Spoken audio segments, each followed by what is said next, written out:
चलिए आज एक ऐसी घटना से बात शुरू करते हैं जो हमें सोचने पर मजबूर कर देती है कि हम 21वीं सदी में हैं या किसी बहुत ही अंधेरे दौर में। इसी साल 2026 की महाशिवरात्रि की रात छत्तीसगढ़ के बालोद जिले में एक शमशान घाट पर कुछ ऐसा हुआ जो अंधविश्वास के शायद सबसे काले चेहरे को दिखाता है। वहां एक 3 साल की बच्ची की कब्र को किसी ने खोद डाला था। जब सुबह गांव वालों ने ये देखा तो उनके होश उड़ गए। कब्र के पास नींबू, कच्चे मांस के टुकड़े, चावल और भी तांत्रिक क्रिया से जुड़ा अजीब अजीब सामान बिखरा पड़ा था। जब अधिकारियों की इजाजत से कब्र को दोबारा खोदा गया तो जो सामने आया उसने सबके रोंगटे खड़े कर दिए। बच्ची के कंकाल से उसका सर गायब था। ये घटना सिर्फ एक खबर नहीं है, ये एक सवाल है कि आज के भारत में जहां हम टेक्नोलॉजी और तरक्की की बातें करते हैं, वहां ऐसी क्रूर और अमानवीय प्रथाएं क्यों जिंदा हैं, और अगर हैं तो क्या हमारे पास इनसे लड़ने के लिए कोई कानूनी हथियार है भी या नहीं। तो आज हमारे पास जो स्रोत हैं उनके जरिए हम इसी की जड़ों तक पहुंचने की कोशिश करेंगे। अंधविश्वास के खिलाफ बने कानूनों को समझेंगे, खास तौर पर महाराष्ट्र के उस ऐतिहासिक कानून को जिसके पीछे एक बड़ी कुर्बानी है, और साथ ही जमीन पर जो हो रहा है उसे बयां करती कुछ और खौफनाक घटनाओं की भी पड़ताल करेंगे। चलिए इसकी परतें खोलते हैं। बालो जैसी घटना के बारे में सुनकर मेरे दिमाग में सबसे पहले यही आता है कि क्या हमारे आईपीसी में, मतलब इंडियन पीनल कोड में, ऐसे अपराधों के लिए कोई खास कानून नहीं है? आपका सवाल बिल्कुल सही है और इसका जवाब थोड़ा जटिल है। देखिए, आमतौर पर तो हत्या या दूसरी धाराओं में केस चलता है, लेकिन खास तौर पर अंधविश्वास के मकसद से किए गए अपराध के खिलाफ लड़ने के लिए एक मजबूत कानून की जरूरत हमेशा महसूस की गई है।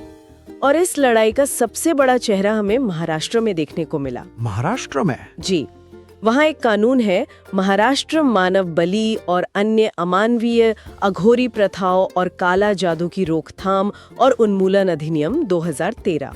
लेकिन इस कानून का सफर बहुत लंबा और मुश्किलों भरा था। लंबा मतलब कितना लंबा? इसका मसौदा सबसे पहले एक्टिविस्ट नरेंद्र दाभोलकर ने 2003 में तैयार किया था और इसे कानून बनने में पूरे 10 साल लग गए। 10 साल एक कानून को पास होने में? हाँ, आप अंदाजा लगाइए इन 10 सालों में कितनी बहस हुई होगी, कितना विरोध।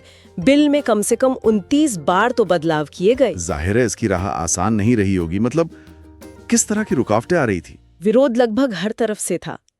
कई धार्मिक और आध्यात्मिक समूहों ने इसका खुलकर विरोध किया, जैसे हिंदू जन जागृति समिति और आर्ट ऑफ लिविंग फाउंडेशन भी। अच्छा। हाँ, उनका सबसे बड़ा तर्क ये था कि ये कानून हिंदू विरोधी है। उन्हें डर था कि इससे पुलिस को मनमानी करने की एक तरह से खुली छूट मिल जाएगी, कि वो किसी भी धार्मिक अनुष्ठान को अंधविश्वास बताकर लोगों को परेशान करेगी। बिल्कुल यही डर था। यहाँ तक कि महाराष्ट्र के बहुत सम्मानित वारकरी संप्रदाय ने भी इस पर अपनी आपत्तियां जताई थी। तो एक तरफ अंधविश्वास से लड़ने की कोशिश थी और दूसरी तरफ ये डर कि कहीं ये धर्म और आस्था पर हमला न बन जाए। यही दुविधा थी। लेकिन नरेंद्र दाभोलकर का जवाब हमेशा बहुत साफ होता था। वो बार बार कहते थे कि ये कानून किसी भगवान, किसी धर्म या किसी आस्था के खिलाफ है ही नहीं। ये सिर्फ उन ढोंगी बाबाओं और तांत्रिकों के खिलाफ है जो भोले भाले लोगों का शोषण करते हैं, उन्हें धोखा देते हैं, उनसे पैसे ऐंठते हैं। उनका मकसद सिर्फ शोषणकारी प्रथाओं को रोकना था। मोड़ आया इस कहानी में। हाँ, 20 अगस्त 2013 को पुणे में सुबह की सैर के दौरान नरेंद्र दाभोलकर की गोली मारकर हत्या कर दी गई। उनकी हत्या ने पूरे महाराष्ट्र को, बल्कि पूरे देश को झकझोर कर रख दिया। लोगों में जबरदस्त गुस्सा था और उसी जन आक्रोश के दबाव में जो काम 10 साल से नहीं हो पाया था वो रातों रात हो गया। अच्छा। सरकार ने तुरंत एक अध्यादेश जारी किया और आखिरकार दिसंबर 2013 में ये बिल कानून बन गया। एक सुधारक को अपनी जान देकर इसकी कीमत चुकानी पड़ी। तो अब जब ये कानून बन गया तो ये असल में किन चीजों को अपराध मानता है? मतलब कौन सी प्रथाएं इसके दायरे में आती हैं? इस कानून में 12 मुख्य क्लॉज हैं जो बहुत साफ तौर पर बताते हैं कि क्या क्या गैर कानूनी है।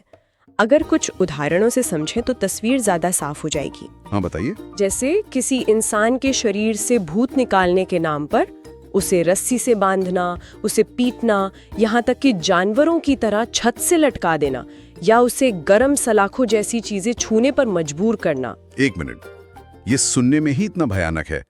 मतलब कानून में ये सब लिखने की जरूरत इसलिए पड़ी क्योंकि ये सब सच में हो रहा था समाज में। बिल्कुल, ये सब जमीनी हकीकत पर आधारित है। कानून में ये भी लिखा है कि कोई भी व्यक्ति चमत्कार दिखाकर, जैसे हवा से कोई चीज निकालकर, लोगों को डरा नहीं सकता या उससे आर्थिक लाभ नहीं कमा सकता। और गुप्त खजाने का लालच देकर मानव बलि के लिए उकसाना, ये एक बहुत बड़ा अपराध माना गया है।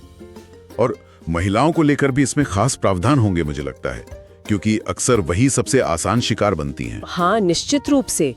किसी महिला को डायन या चुड़ैल कहकर उसे निर्वस्त्र करना या गांव में घुमाना या किसी भी व्यक्ति पर काला जादू करने का झूठा आरोप लगाकर उसका सामाजिक बहिष्कार करना, ये सब गंभीर अपराध की श्रेणी में आता है। और ये भी मैंने सुना था कि वो झाड़ फूंक से इलाज करने वाले दावे भी इसके अंदर आते हैं।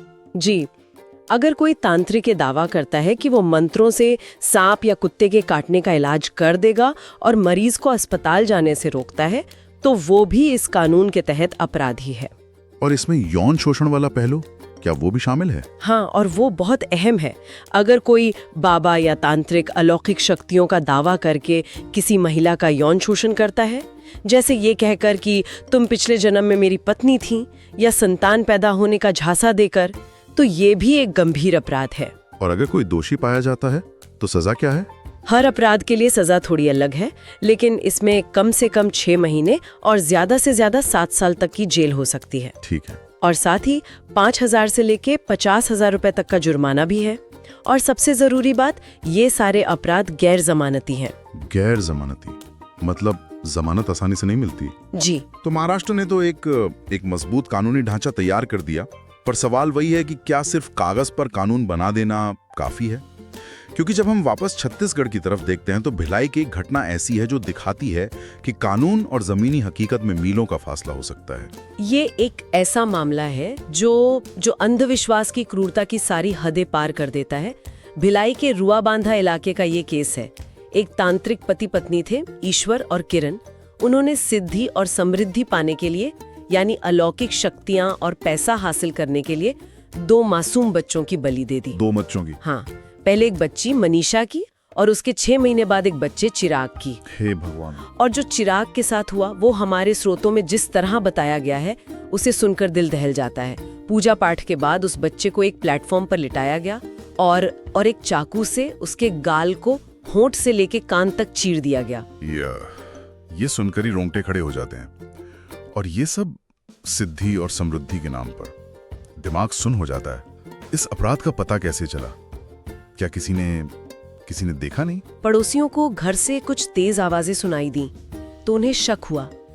जब वो हिम्मत करके अंदर गए तो उन्होंने देखा कि एक थाली में खून पड़ा है और जमीन पर मिट्टी ताजी ताजी गीली है। अच्छा। जब उन्होंने सख्ती से पूछताछ की तो तांत्रिक ईश्वर टूट गया और उसने खुद बच्चे के माता पिता के सामने अपना गुनाह कबूल कर लिया। उसने कहा, मैंने चिराग की बलि दे दी है, मुझे माफ कर दो। यानी अदालत के बाहर किया गया कबूलनामा। बिल्कुल। कानून की भाषा में इसे एक्स्ट्रा जुडिशियल कन्फेशन कहते हैं। और यही कबूलनामा इस केस में सबसे बड़ा सबूत बना। इसी के आधार पर निचली अदालत से लेकर सुप्रीम कोर्ट तक ने उस तांत्रिक जोड़े की फांसी की सजा को बरकरार रखा। नरबली तो शायद इस अंधेरे का सबसे खौफनाक चेहरा है, लेकिन ये शोषण तो कई और शक्लों में भी होता होगा, जहां शायद किसी की जान नहीं जाती लेकिन जिंदगी बर्बाद हो जाती है। आपने बिल्कुल सही कहा। एक और मामला भिलाई का ही है जो इस शोषण के दूसरे रूप को दिखाता है। हेमंत अग्रवाल नाम का एक तांत्रिक था। उस पर आरोप है कि उसने इलाज के नाम पर एक 21 साल की युवती का 1.5 साल तक यौन शोषण किया। इलाज के नाम पर? जी। वो लड़की मानसिक तनाव से गुजर रही थी और उसके परिवार वाले उसे इस तांत्रिक के पास ले गए थे। और उसने उसी मजबूरी का फायदा उठाया? हाँ, उसने झाड़ फूंक के बहाने उसे अपने जाल में फंसा लिया। उससे आर्य समाज मंदिर में एक फर्जी शादी कर ली और फिर लगातार उसके साथ दुष्कर्म करता रहा। स्रोतों के मुताबिक इस दौरान उसने 2-3 बार उसका गर्भपात भी कराया। जब वो लड़की किसी तरह वहां से भागकर अपने घर पहुंची तो ये आरोपी इतना ढीठ था कि वहां पहुंचकर उसे जबरन उठाकर वापस ले गया। और कभी-कभी तो ये अंधविश्वास ऐसी जगहों पर नजर आता है जहां यकीन करना मुश्किल होता है, जैसे राजनीति में। हाँ, और ये सबसे दिलचस्प उदाहरणों में से एक है। दुर्ग के बेलौधी गांव में चुनाव से ठीक पहले कुछ ग्रामीणों को अजीब अजीब चीजें मिली। नींबू, चाकू, चावल। अच्छा। हाँ, ऐसी सामग्री जिसे आमतौर पर तांत्रिक क्रियाओं से जोड़ा जाता है। कुछ गांव वालों का मानना था कि कुछ उम्मीदवार चुनाव जीतने के लिए जादू टोने का सहारा ले रहे हैं। चुनाव जीतने के लिए? जी, ये घटना दिखाती है कि अंधविश्वास सिर्फ गरीबी, बीमारी या अशिक्षा से नहीं जुड़ा है, ये सत्ता की भूख से भी जुड़ा है। हाँ, सही बात है। जब किसी को लगता है कि वो हर जायज तरीके से हार रहा है, तो वो तर्क से परे किसी भी शक्ति का सहारा लेना चाहता है, चाहे वो चुनाव जीतना ही क्यों ना हो। ये दिखाता है कि ये मान्यताएं समाज में कितनी गहराई तक अपनी जड़ें जमा चुकी हैं। ये सारे मामले जो हमने देखे, चाहे बालोद हो या भिलाई, ये सब छत्तीसगढ़ के हैं और महाराष्ट्र के पास अपना एक सख्त कानून है। तो इसका मतलब ये है कि पूरे देश में एक जैसी कानूनी स्थिति नहीं है। क्या कोई नेशनल लेवल पर कानून नहीं है हमारे पास इस समस्या से निपटने के लिए? यही इस लड़ाई की सबसे बड़ी चुनौती और सबसे बड़ी कमजोरी है। भारत में अंधविश्वास और काले जादू से निपटने के लिए कोई एक केंद्रीय कानून, कोई सेंट्रल लॉ नहीं है। कोई भी नहीं? नहीं, हर राज्य अपने हिसाब से काम कर रहा है। 2016 में लोकसभा में एक डायन शिकार निवारण विधेयक पेश जरूर हुआ था, लेकिन वो कभी पास ही नहीं हो सका। लेकिन अगर मानव बलि हो रही है तो वो तो हत्या है। आईपीसी के तहत कार्रवाई नहीं हो सकती? हो सकती है और होती भी है। भारतीय दंड संहिता यानी आईपीसी हत्या और अपहरण जैसे अपराधों को तो कवर करती है, लेकिन उसमें कहीं भी अंधविश्वास के मकसद का जिक्र नहीं है। अच्छा। इससे होता यह है कि अभियोजन पक्ष के लिए अदालत में ये साबित करना बहुत मुश्किल हो जाता है कि हत्या के पीछे का मकसद कोई तांत्रिक क्रिया या बलि थी। एक विशेष कानून होने से मकसद को साबित करना और अपराधी को सजा दिलाना दोनों आसान हो जाते हैं। तो महाराष्ट्र के अलावा और किन राज्यों ने अपने स्तर पर कोशिश की है? कुछ राज्यों ने अपने कानून बनाए हैं। बिहार इस मामले में कह सकते हैं कि पहला राज्य था जिसने 1999 में ही कानून बना लिया था।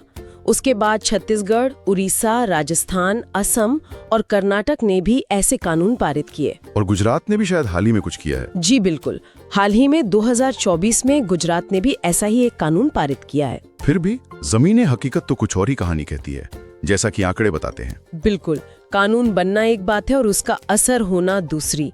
राष्ट्रीय अपराध रिकॉर्ड ब्यूरो यानी एनसीआरबी के 2021 के आंकड़े अगर देखें तो वो बताते हैं कि समस्या अभी भी बहुत गंभीर है। उस एक साल में मानव बलि की वजह से 6 मौतें हुई और जादू टोने के आरोप में या सिर्फ शक में 68 लोगों की हत्या कर दी गई। 68 हत्याएं सिर्फ जादू टोने के शक में?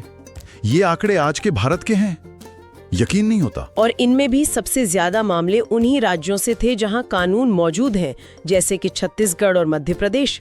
ये दिखाता है कि सिर्फ कानून बना देना ही काफी नहीं है। तो आज की इस पूरी बातचीत से जो तस्वीर उभर रही है वो बहुत जटिल है।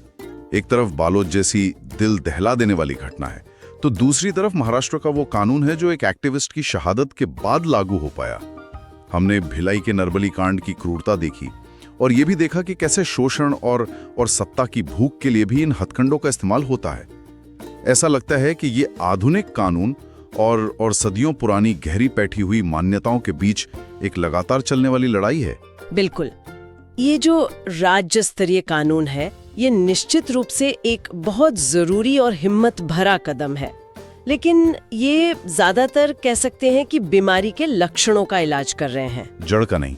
हाँ, असली चुनौती तो उन गहरी सामाजिक और मानसिक जड़ों तक पहुंचने की है जहां से ऐसे अंधविश्वास पैदा होते हैं और फलते फूलते हैं। और जब तक एक मजबूत राष्ट्रीय कानून नहीं होगा जो पूरे देश में एक समान लागू हो, तब तक ये लड़ाई टुकड़ों में ही लड़ी जाती रहेगी और शायद उतनी असरदार नहीं होगी। जाते जाते एक विचार, इन स्रोतों में हमने देखा कि लोग धन, सिद्धि, संतान और यहाँ तक कि चुनाव जीतने जैसी चीजों के लिए भी इन प्रथाओं का सहारा ले रहे हैं। ये सब आज की दुनिया की ख्वाहिशें हैं।